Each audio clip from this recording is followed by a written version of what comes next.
दोस्तों 23 जुलाई को महान क्रांतिकारी चंद्रशेखर आजाद की जयंती है। उस उपलक्ष्य में हमने उनके जीवन की कहानी को आपके सामने प्रस्तुत किया है। दुश्मन की गोलियों का सामना हम करेंगे, हम आजाद थे और आजाद ही रहेंगे। ये सब हैं देश की आज़ादी के लिए अपना पूरा जीवन समर्पित करने वाले महान क्रांतिकारी चंद्रशेखर आजाद के, जिन्होंने न केवल खुद को देश पर समर्पित किया बल्कि दूसरे देशों में भी देशभक्ति की भावना भरने में कामयाब रहे। यही वजह है कि भारत की स्वतंत्रता में उनका एक अलग ही स्थान है। दोस्तों, चंद्रशेखर आजाद आज भी भारत के उन जाबाजों में गिने जाते हैं जो कभी भी अंग्रेजी हुकूमत के हाथ नहीं आ सके। दोस्तों, वे दिखावे से ज्यादा कर्म में विश्वास रखते थे। शायद यही कारण है कि उनकी एक दो तस्वीरों को छोड़कर हमारे पास कोई भी तस्वीर नहीं है। तो चलिए दोस्तों, आज इस वीडियो में भारत की आज़ादी में महत्वपूर्ण योगदान देने वाले चंद्रशेखर आजाद की कहानी को विस्तार से जानते हैं कि किस तरह से अंग्रेजों को भारत से भगाने की चिंगारी उनके अंदर बचपन से ही जलने लगी थी। तो दोस्तों, इस कहानी की शुरुआत होती है 23 जुलाई 1906 को, जब ब्रिटिश इंडिया राज्य के भवरा नाम के गांव में चंद्रशेखर आजाद का जन्म हुआ।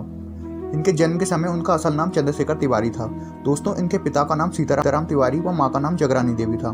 दोस्तों, वैसे तो उनका परिवार मूल रूप से उत्तर प्रदेश के उन्नाव से था, लेकिन वहाँ पड़े अकाल के कारण वे सभी लोग मध्य प्रदेश के भवरा नाम की जगह पर आकर बस गए थे। दोस्तों, आजाद बचपन से ही बड़े विद्रोही प्रवृत्ति के व्यक्ति थे। उनको ना तो अंग्रेजों की गुलामी पसंद थी और ना ही अंग्रेजों का भारतीयों पर जुल्म ढाना। और दोस्तों, इसी जुल्म को देखते हुए अंग्रेजों को भारत से भगाने की चिंगारी उनके मन में बचपन से ही जलने लगी थी। क्योंकि वे एक ब्राह्मण परिवार से ताल्लुक रखते थे, इसीलिए उनकी माँ चाहती थी कि वे काशी जाकर संस्कृत की पढ़ाई करें। लेकिन ये बात ना तो चंद्रशेखर आजाद को मंजूर थी और ना ही किस्मत को, क्योंकि इसी बीच 13 अप्रैल 1919 को जलियांवाला बाग हत्याकांड हुआ, जिसमें कि लगभग 1600 मासूम लोगों की जान चली गई और अंग्रेजों की इस क्रूरता को पूरे देश ने दहलाकर रख दिया। साथ ही साथ लोगों के मन में भी अंग्रेजी हुकूमत के खिलाफ कई गुना नफरत बढ़ गई थी। दोस्तों, इसी घटना के बाद चंद्रशेखर आजाद के भीतर छुपे क्रांतिकारी को बाहर लाने का काम किया और फिर 1921 यानी 15 साल की उम्र में गांधी जी के असहयोग आंदोलन में उन्होंने भाग ले लिया। और इसी बीच बहुत सारे देशभक्तों को जब पहली बार गिरफ्तार किया गया तो उनमें 15 साल के आजाद भी थे। और फिर गिरफ्तारी के बाद जब उन्हें मजिस्ट्रेट के सामने पेश किया गया, जब मजिस्ट्रेट ने उनसे उनका नाम पूछा तो चंद्रशेखर ने उत्तर में कहा उनका नाम आजाद है। और फिर पिता का नाम पूछने पर उनका उत्तर था स्वतंत्रता। और फिर आखिर में जब उनसे उनका पता पूछा गया तो उनका जवाब था जेल। ये जवाब सुनकर वहाँ मौजूद सभी भारतीय तो बहुत खुश हो गए थे, लेकिन अंग्रेज अफसर व मजिस्ट्रेट तिल मिला उठे थे। फिर इन जवाबों के लिए उन्हें 15 कोड़े मारने की सजा दी गई। हालांकि ये सजा 15 साल के एक आम बच्चे के लिए तो बहुत कठिन हो सकती थी, लेकिन चंद्रशेखर तो कोई आम बच्चे थे नहीं, क्योंकि उनके अंदर तो देशभक्ति बचपन से ही कूट कूट कर भरी हुई थी। और इसीलिए कोड़े पड़ने के साथ साथ उनके मुंह से आह की जगह भारत माता की जय निकलता था। और फिर इसी घटना के बाद से ही चंद्रशेखर तिवारी को चंद्रशेखर आजाद बुलाया जाने लगा। और फिर 1922 में जब गांधी जी ने असहयोग आंदोलन को भंग कर दिया, तब उन्होंने अपने हिसाब से काम करने का निर्णय ले लिया। और फिर उनकी मुलाकात हुई गुप्त नाम के एक युवा क्रांतिकारी से, और फिर गुप्त के माध्यम से ही वे राम प्रसाद बिस्मिल से मिले, जो कि हिंदुस्तान रिपब्लिक एसोसिएशन के संस्थापक थे। और बिस्मिल साहब भी चंद्रशेखर आजाद से मिलकर काफी प्रभावित हुए थे और उन्होंने चंद्रशेखर को हिंदुस्तान एसोसिएशन का सदस्य बना लिया। और वहां पर उनका मुख्य कार्य था फंड जुटाने का, जो कि ज्यादातर सरकारी चीजों की चोरी करके इकट्ठा होता था। और फिर एक बार ज्यादा पैसे इकट्ठे करने के लिए उन्होंने छोटी मोटी चोरी न कर ट्रेन लूटने की योजना बनाई और फिर इस योजना को अंजाम दिया 9 अगस्त 1925 को। और दोस्तों, इसी घटना को हम काकोरी कांड के नाम से जानते हैं। और इस लूट के लिए हिंदुस्तान रिपब्लिक एसोसिएशन के बड़े बड़े क्रांतिकारियों ने भाग लिया।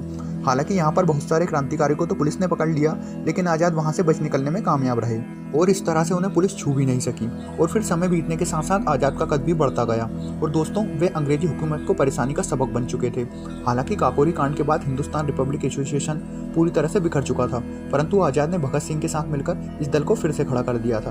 दोस्तों, 1928 के आंदोलन में लाला लाजपत राय की मृत्यु हो गई थी। फिर उनकी मृत्यु का बदला लेने के लिए चंद्रशेखर आजाद ने भगत सिंह व सुखदेव के साथ मिलकर ब्रिटिश अधिकारी जॉन सैंडर्स की हत्या कर दी थी, जिसके बाद 1931 में भगत सिंह, सुखदेव व राजगुरु को जेल में बंद कर दिया गया तथा उन्हें फांसी की सजा सुना दी गई थी। तब उस दौरान भी वे अंग्रेजी हुकूमत को चकमा देकर वे आजाद ही रहे। वे भगत सिंह, सुखदेव व राजगुरु की सजा कम कराने के सिलसिले में इलाहाबाद गए हुए थे, लेकिन 27 फरवरी 1931 को इलाहाबाद के अल्फ्रेड पार्क में वे बैठे हुए थे। तभी अंग्रेजी हुकूमत को उनके वहां होने की खबर लग गई। फिर सैकड़ों की संख्या में पुलिस वाले पूरे पार्क को घेर लिया और आजाद के पास इतने हथियार भी नहीं थे कि वो उन सबका सामना कर सकें, लेकिन इसके बाद भी उन्होंने अपने साहस का परिचय दिया और उन सबका डटकर मुकाबला किया।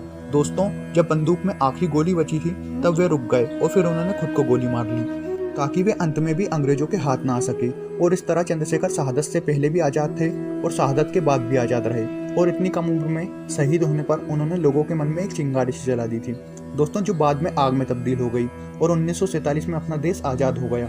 तो दोस्तों, यह थी कहानी भारत के वीर सपूत चंद्रशेखर आजाद की। उम्मीद करते हैं ये कहानी आपको जरूर पसंद आई होगी। आपका बहुमूल्य समय देने के लिए धन्यवाद। और दोस्तों, ऐसी ही और वीडियो देखने के लिए हमारे चैनल को सब्सक्राइब करें।